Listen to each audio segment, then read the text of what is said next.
So what I want to talk to you guys about is maybe some of the less positive.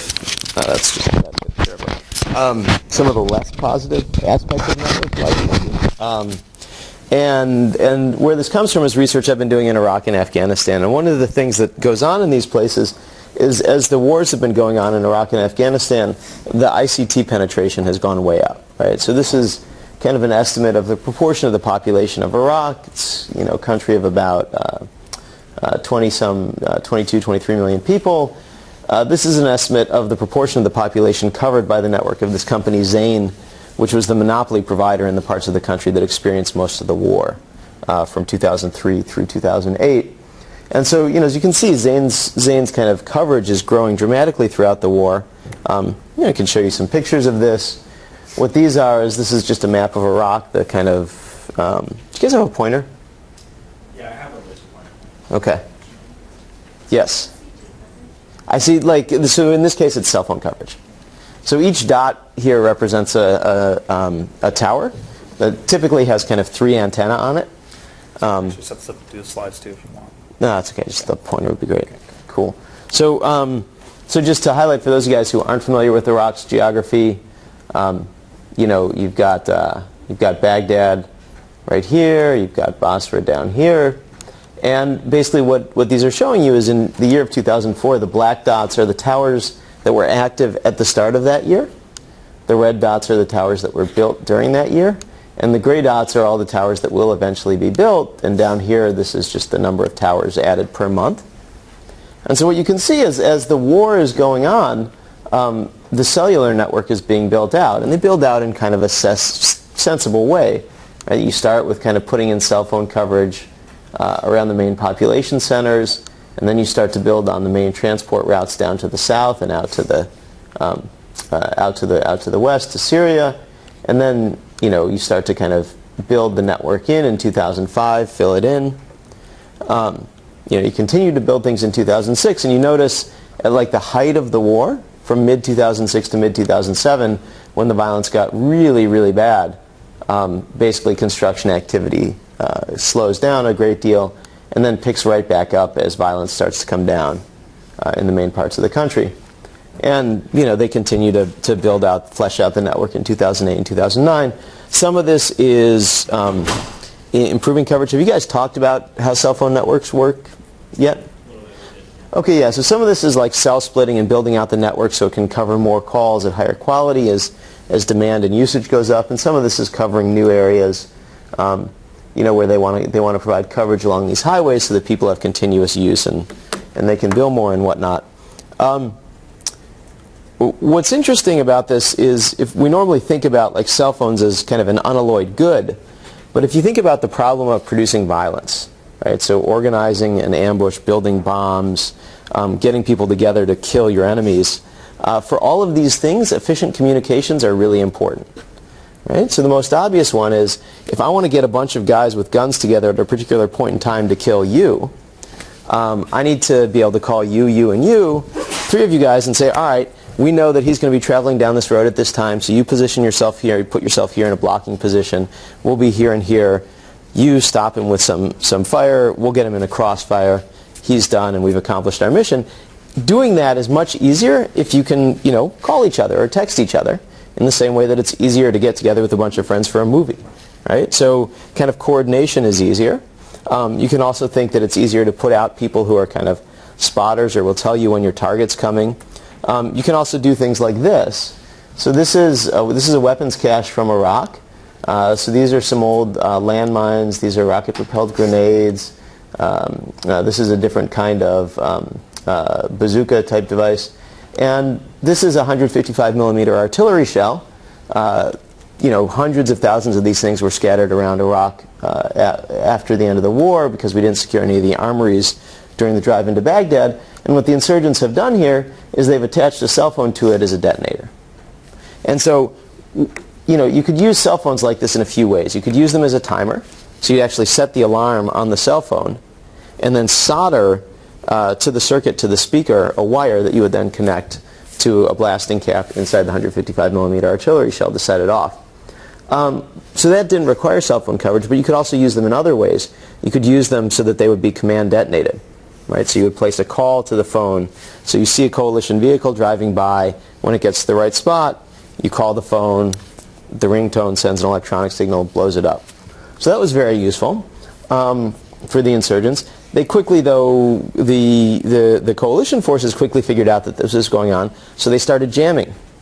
So then these guys started setting these with things where you would prime the circuit and then call it, and it would be set to explode when the call was terminated.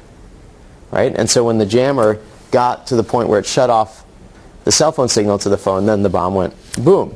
The problem with this, of course, was you had to figure out the range of the jammer.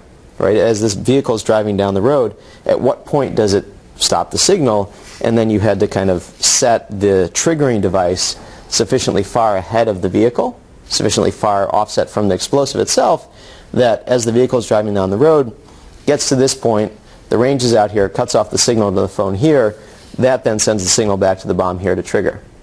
So you then got into these very kind of morbid arms races where the coalition guys would then put poles on the fronts of their vehicles of varying lengths to put the jammer out at different lengths from the front of the vehicle to mess up this process. Right? Or they would start doing things like flying drones over the highway ahead of a convoy that would systematically kind of shut down the cell phone network, and the IEDs would go off as the drone went down, and then they could drive down it. So the point is kind of the introduction of this communication technology, which normally we think of as being really good because it helps people do things like get fair prices for their produce, right, or talk to their friends or coordinate businesses, also has this malign side to it.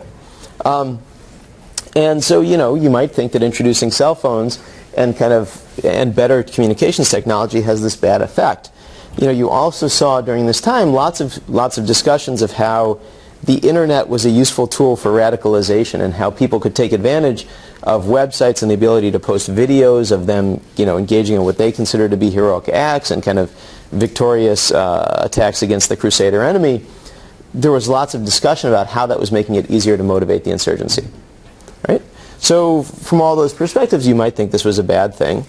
But on the other hand, you might think that, look, for the insurgents in Iraq, and to a lesser extent in Afghanistan, if the people you were fighting knew your geotemporal coordinates, so they knew where you were going to be when, they had basically an unlimited ability to put very fast-moving pieces of metal into your body. Right? They had vehicles flying overhead that could drop bombs on any point in time and space at any time of day or night. Right? They had kind of massive numbers of helicopters and highly trained individuals who could go into pretty much any place anytime they wanted to and shoot you in the head. And so being kind of your critical vulnerability was your ability to operate without being known to the people you were fighting. Right? So this is not like rural African insurgency. This is something very different. And so in that sense, cell phone communications create a problem for you, and they do it in two ways. One is, if your guys are talking on their phones, right, one thing that the counterinsurgents in Iraq and Afghanistan were very good at is picking up signals intelligence. Right? So if you have people out there who are doing what any person with a cell phone does, which is you want to talk to your friends and make it easier to coordinate your activities, be they kind of good or bad, that creates a huge vulnerability. But the other is for the people who aren't kind of fighting the coalition in the case of Iraq, you make it a lot safer for them to react to things like this. So this is a tip card that you could read if your TAs had their resolution properly set. But basically, so this is one from 2010 in Baghdad, but basically throughout the war, coalition forces were distributing things like this. And since it's kind of hard to read, what this one basically says is, have you seen someone doing something bad and you want to do something about it, but you don't want to pick up a gun? Well, just call us and tell us who they are, and we'll deal with them. Right? And so if this is going on, then the introduction of kind of cellular communications can have a really big effect on the insurgency in a couple of ways. One is, it's a lot safer to text this in than to call it, because no one can overhear you texting. Moreover, landline penetration in Iraq was really low. And it's a lot safer to pick up the phone and call in some information than it is to actually meet with someone from the coalition or the Iraqi police. And in fact, kind of the way informants had to be handled to prevent them being identified as informants is the coalition forces or the Iraqi forces would go to like an apartment block, pull out all the men, choose 5-10% to kind of take them one by one through an interrogation, choose 5-10% to beat up, including their informant, and then send them back. And that way it wasn't clear who the informant was. And this is something that the British did in Malaya. Okay, it's a very common thing. That was what you had to do for your informant to survive, because otherwise he would be identified as an informant. If he can call in that information, you no longer need to go through that process. And so it's a lot easier to get information.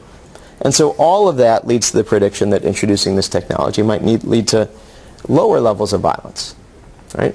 Now, since in lots of places in the world where there's kind of high levels of political violence, the ICT infrastructure isn't great.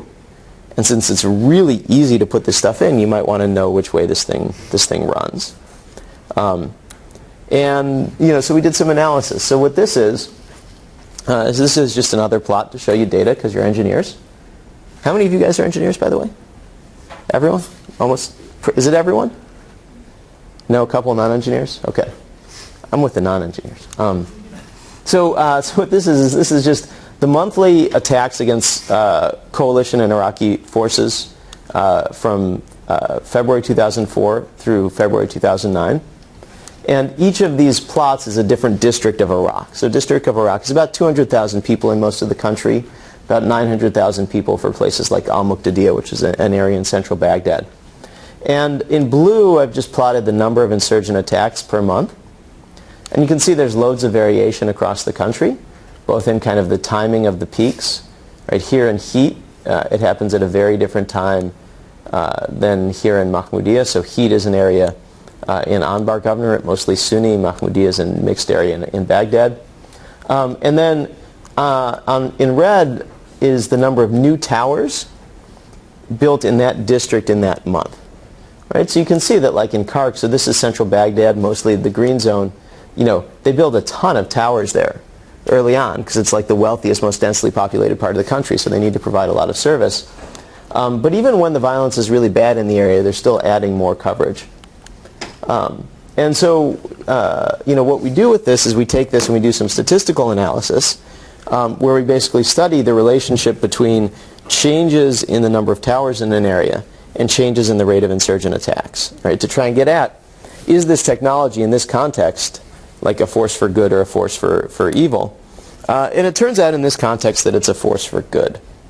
So basically, increasing the density of coverage within these large districts, kind of increasing the number of towers by 1 standard deviation, decreases the attacks by about 10%. So it's 1.1 fewer attacks in the next week. So now just to kind of benchmark this, a tower costs between $50,000 and $200,000 to set up, depending whether you're setting it up on an apartment building or building it on a greenfield site where you need to build the tower. So you think about the cost of one attack. Well, if no one gets killed, it's pretty low. But if one person gets hurt, that's millions of dollars in legacy healthcare costs for the VA. If a vehicle gets destroyed, that's hundreds of thousands of dollars to replace. If someone gets killed, right, you have kind of however you want to value life. Most insurance companies do it at about $4 million for kind of a working age person with a family. And so there's kind of a big decrease. And it's a little bit bigger in the places that were most violent, the Sunni and mixed areas. The other thing, though, that we did, which is kind of neat, is we looked at specific local coverage areas, and we compared what happens when you turn coverage on in an area where you introduce new coverage versus one where there was already coverage, and what you're doing is just making the network denser. And so these areas are about 4 kilometers in radius in urban areas, about 12 kilometers in rural areas. And when you turn towers on, you get about 1 less attack per 15-day period in these little catchment areas for the ones that introduce new coverage relative to the ones that don't. So you're kind of driving down violence, so that's nice. So that's the story in Iraq. So anyone want to guess what this is?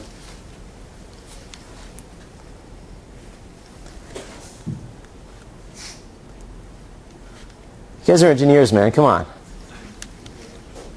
Huh? Locations of ambushes? Yeah, exactly. This is the decibel level on the GSM network of the largest telco in Afghanistan around Kabul. Right, so this is Kabul, and each of these little dots is a tower, and you can actually you can see, the resolution is not great here, but you can actually see the 3 antennae going out from the tower. Each covers about 120 degrees. And the cutoff here is the negative, I think we did this one at the negative 110 dB level, which is about the lowest you could possibly get a call through on the Afghan network. And so this is Kabul, and this is the road up to Bagram Air Base. Right? And so what's interesting about Afghanistan is it's a topographically complex area. So, the reason, for example, that these towers don't provide this tower here doesn't provide any coverage here, there's a big mountain in the way. Right? And so this thing is set up in the hills to provide coverage for some population centers. This is kind of an overall picture of what the coverage in Afghanistan looks like.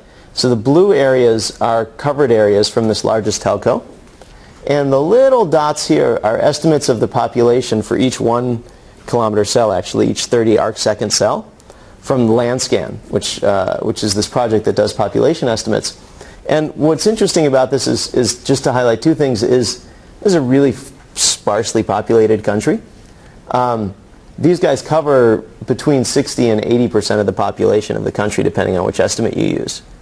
And there's not a lot of blue on the map.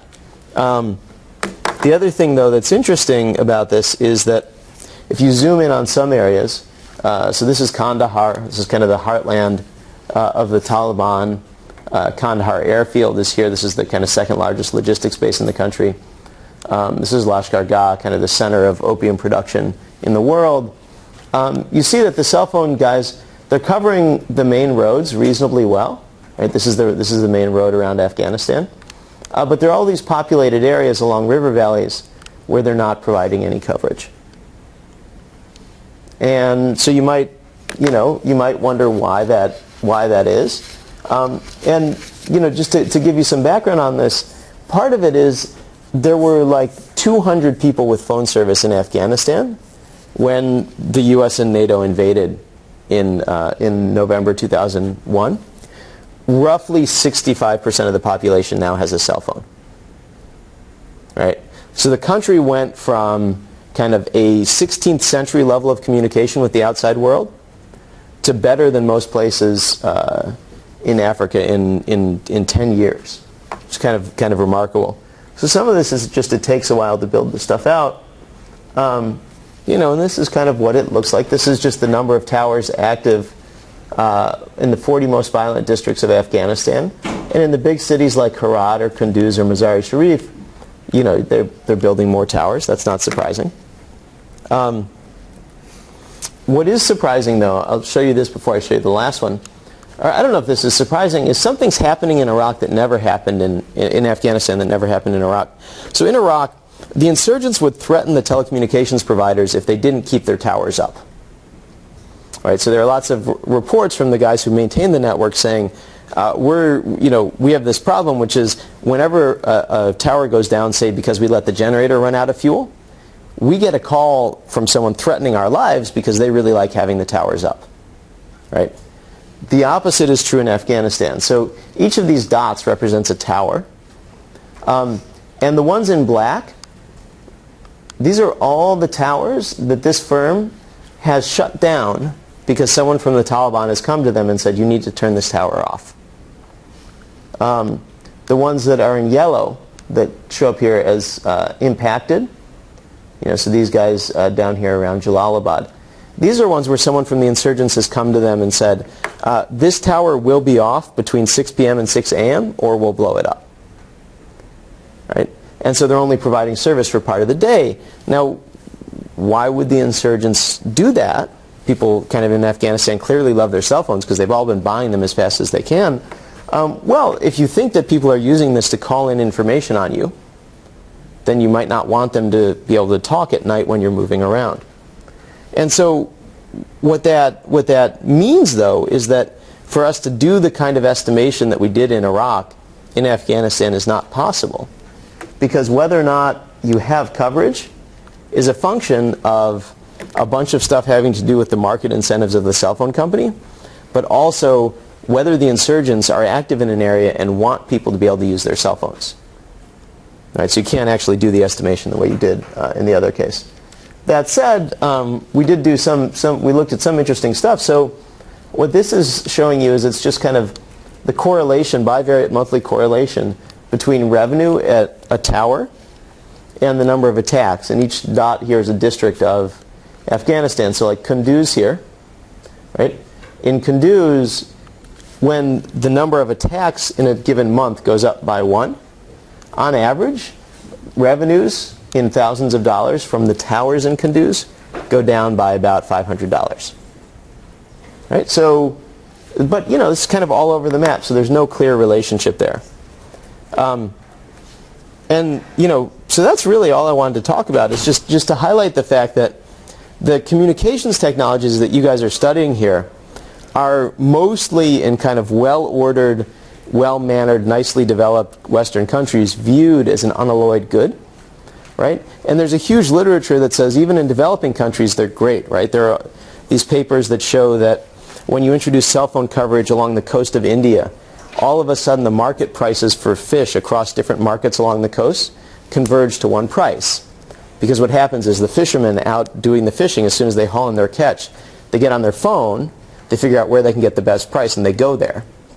Right? And so the introduction of cell phones there basically disintermediates the market. It takes out the profits that all the middlemen in the markets were making and gives it to the fishermen.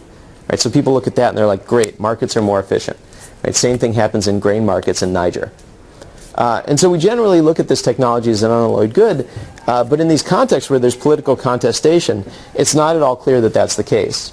And this is why in places like Kenya, Egypt, Thailand, when there's kind of protest and violent activity, or people are acting politically in ways that are threatening to the regime, one of the first things that happens is there are efforts made to restrict communication and restrict the ability of people to talk to each other and coordinate. So it's kind of a more, in some sense, if you're interested in places that are not yet kind of decisively organized in the ways that the United States or most Western European countries are, all the technologies you're talking about have lots of kind of more interesting, complicated implications.